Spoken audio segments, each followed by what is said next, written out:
કેન્દ્રીય બજેટ 2026 રજૂ થતાં જ રાજકોટના ઉદ્યોગ અને વેપાર જગતમાં મિશ્ર પ્રતિક્રિયા જોવા મળી છે. રાજકોટ ચેમ્બર ઓફ કોમર્સે એમએસએમઈ સેક્ટર માટે જાહેર થયેલા ₹10,000 કરોડના ફંડને વધાવી આ બજેટને સર્વાંગી ગણાવ્યું છે. ટેક્સ એક્સપર્ટ રણજીત લલચાંદાનીએ ટીસીએસ દર 20%થી ઘટાડી 5% કરવાના નિર્ણયને કરદાતાઓ માટે મોટી રાહત ગણાવી છે.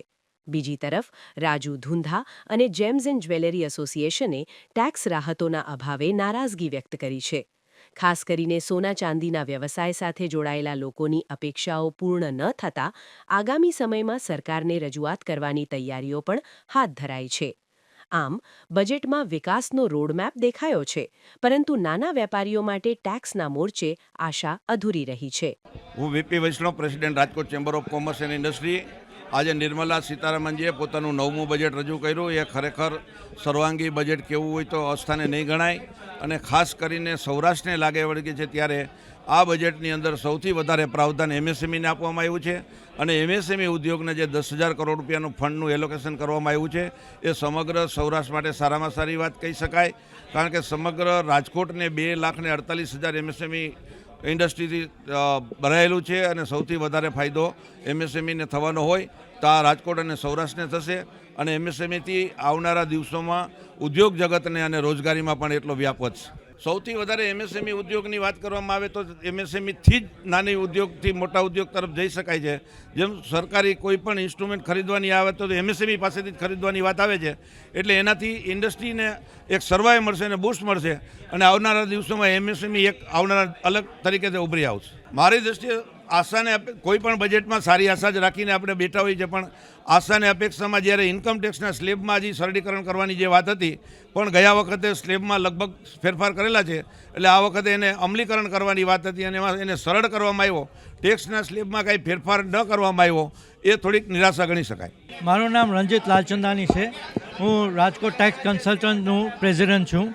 બજેટના ઇન્કમ ટેક્સમાં તમે એનો જો નવા જોગવાઈ લઈ આવે છે, જેને અંદર મેઇન એક ટીસીએસનું, એક રિવાઇઝ રિટર્ન ફાઇલિંગ કરવાનું, એક બિલેટેડ રિટર્ન ફાઇલ કરવાનું, અપડેટેડ રિટર્ન ફાઇલ કરવાનું, અને જો ટીસીએસમાં સર્ટિફિકેટ લેવા માટે જો નાના કરદાતાઓને મુશ્કેલ પડતું હતું એ હવે એ લોકોને ઘણું બેનિફિટ થશે.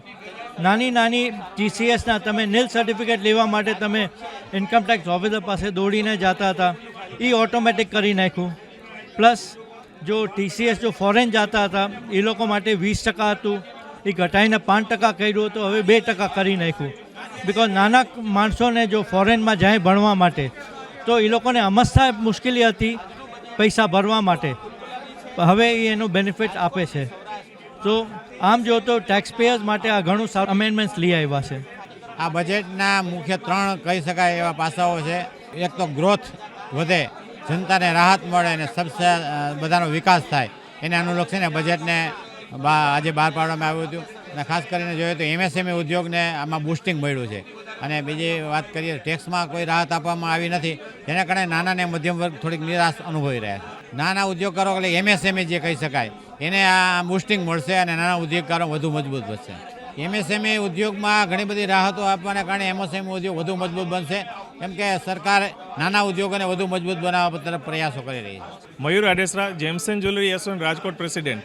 આજરોજ જે નાણામંત્રીશ્રીએ પોતાનું 9મું વખતનું જે બજેટ રજૂ કર્યું છે, તેમાં એમએસએમઈ સેક્ટરને બૂસ્ટ આપવાની વાતો તેમના દ્વારા કરવામાં આવેલ છે, તે આવકાર્ય છે. ઘણી બધી ઇન્ડસ્ટ્રીને પ્રાધાન્ય આપ્યું છે.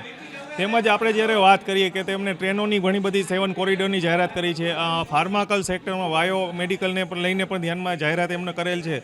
પણ જ્યારે અમે લોકો જેમ્સ એન્ડ જ્વેલરી ઇન્ડસ્ટ્રીમાંથી આવી છીએ ત્યારે જેમ્સ એન્ડ જ્વેલરી ઇન્ડસ્ટ્રીને ધ્યાનમાં લઈને હાલ આ બજેટમાં કોઈપણ બી પ્રકારની જાહેરાત કરવામાં આવેલ નથી. જેમ્સ એન્ડ જ્વેલરી ઇન્ડસ્ટ્રીની આશાઓની વાત કરીએ તો અમે સરકારશ્રી સમક્ષ રજૂઆત કરેલ હતી કે ઇમ્પોર્ટ ડ્યુટીમાં ઘટાડો અમે ઈચ્છીએ છીએ, જીએસટીમાં ઘટાડો ઈચ્છીએ છીએ. હોલમાર્કેટ જ્વેલરી જે કસ્ટમર છે એ પોતાની જૂની જ્વેલરી દઈને નવી જ્વેલરી ખરીદવા આવે છે ત્યારે એને કેપિટલ ગેઇન ટેક્સ થાય છે, જે ભાવ વધારાના કારણે, આમાં પણ અમે રાહત ઈચ્છીએ છીએ. આવી અનેક રજૂઆતો અમે સરકારશ્રી સમક્ષ મૂકેલ હતી, પણ હાલ આ ઇન્ડસ્ટ્રીને ધ્યાનમાં લઈને કોઈપણ બી જાતની જાહેરાત કરવામાં આવેલ નથી. અમે આગામી દિવસોમાં ફરીથી સરકારશ્રી સમક્ષ રજૂઆતો કરશું, જેથી કરીને એન્ડ કન્ઝ્યુમર કસ્ટમરને જે સોના ચાંદીની ખરીદવામાં ફાયદો થાય તેવા પગલાઓને ધ્યાનમાં રાખીને ફરીથી સરકારશ્રી સમક્ષ એકવાર રજૂઆત કરીશું.